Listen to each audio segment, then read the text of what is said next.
ചിന്നക്കനാലിൽ കാട്ടാന ആക്രമണങ്ങളിൽ നിരപരാധികളുടെ ജീവൻ പൊലിയുമ്പോഴും പ്രതിരോധ പദ്ധതി ചുവപ്പുനാടയിൽ കുരുങ്ങിക്കിടക്കുന്നു.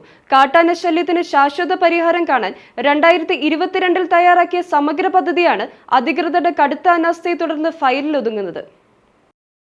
ചിന്നക്കനാൽ ശാന്തൻപാറ പഞ്ചായത്തുകളിലെ ആദിവാസി മേഖലകൾ ഉൾപ്പെടെയുള്ള ജനവാസ കേന്ദ്രങ്ങളെ കാട്ടാനകളിൽ നിന്ന് പൂർണ്ണമായി സംരക്ഷിക്കുന്നതിനായി 2022 അന്നത്തെ Munnar DFO Raju K Francis ശാസ്ത്രീയ പഠനം നടത്തി സമഗ്ര റിപ്പോർട്ട് സർക്കാരിന് സമർപ്പിച്ചിരുന്നു. ഏകദേശം 2 കോടിയോളം രൂപ ചിലവ് വരുന്നതായിരുന്നു ഈ പദ്ധതി. 1,41 ലക്ഷം രൂപ ചിലവഴിച്ച് ആകെ 21 കിലോമീറ്റർ ദൂരത്തിൽ സോളാർ ഫെൻസിംഗ് തീർത്ത ജനവാസ മേഖലകളെ സുരക്ഷിതമാക്കുക എന്നതായിരുന്നു പദ്ധതിയുടെ പ്രധാന ലക്ഷ്യം. ഇതിൽ സിംഗുകണ്ടം മുതൽ ചെമ്പകത്തൊഴു കുടി വരെയുള്ള 8.5 കിലോമീറ്ററും 80 ഏക്കർ കോളനിയിലെ 5 കിലോമീറ്റർ ദൂരവും ഉൾപ്പെട്ടിരുന്നു.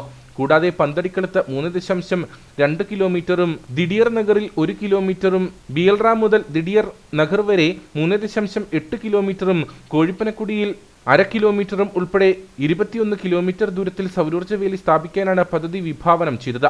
എന്നാൽ ഈ വമ്പൻ പ്രഖ്യാപനങ്ങളിൽ പന്തടിക്കളം കോളനിയിൽ മാത്രമാണ് നിലവിൽ പദ്ധതി നടപ്പിലാക്കാൻ വനംവകുപ്പ് തയ്യാറായത്. ബാക്കിയുള്ള ഭൂരിഭാഗം പ്രദേശങ്ങളിലും ടെൻഡർ നടപടികൾ പോലും പൂർത്തിയാക്കിയോ എന്നതിൽ വനംവകുപ്പിന് ഇപ്പോഴും വ്യക്തതയില്ല. ശാസ്ത്രീയ പഠനം നടത്തി തയ്യാറാക്കിയ റിപ്പോർട്ട് സർക്കാരിന്റെ കൈകളിൽ ഇരിക്കുമ്പോഴും പദ്ധതി ഇന്നും പൂർണ്ണമായി യാഥാർത്ഥ്യമായിട്ടില്ല.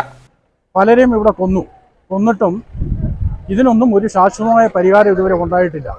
വനംവകുപ്പ് യൂക്കാലി നട്ടുപിടിപ്പിച്ചിട്ട് യൂക്കാലി അതായത് ഭൂമിയുടെ അന്തകന, അതുകൊണ്ട് ഒരു പ്രയോജനം. അതിൻ്റെ അടിയിൽ കാട്ടാനൊന്നും നിൽക്കത്തില്ല, അതിന് പുല്ല് പോലും കിടക്കില്ല, അതുങ്ങൾക്ക് തീറ്റയില്ല ഒരു ഭാഗത്ത്. ഇതെല്ലാം നേരത്തെ നമ്മൾ കൂടുതൽ റിപ്പോർട്ട് ചെയ്തിട്ടുള്ളതാണ്. പക്ഷേ ഈ രീതിയിൽ ഇത് തുടരുന്നത് ശരിയാകത്തില്ല. ശാശ്വതമായ പരിഹാരം ഉണ്ടാകണം. മാത്രമല്ല, തുടർന്നുള്ള കാട്ടാനയുടെ ശല്യത്തിൽ നിന്നും ഇവിടുത്തെ ജനസമൂഹത്തിന്, അതുപോലെ തന്നെ ടൂറിസ്റ്റ് മേഖലകളിൽ ടൂറിസ്റ്റ് വാഹനങ്ങളൊക്കെ തടയുന്നുണ്ട് ആനകൾ. ഇതെല്ലാം വലിയ ശല്യമായിട്ട് മാറിയിരിക്കുകയാണ്. മൊത്തത്തിൽ ഇതിനൊരു പരിഹാരം ഉണ്ടാക്കുവാൻ വനം വകുപ്പ് ഉത്തരവാദിത്വപരമായിട്ട് പ്രവർത്തിക്കണമെന്നാണ് ഞങ്ങൾക്ക് പറയാനുള്ളത്.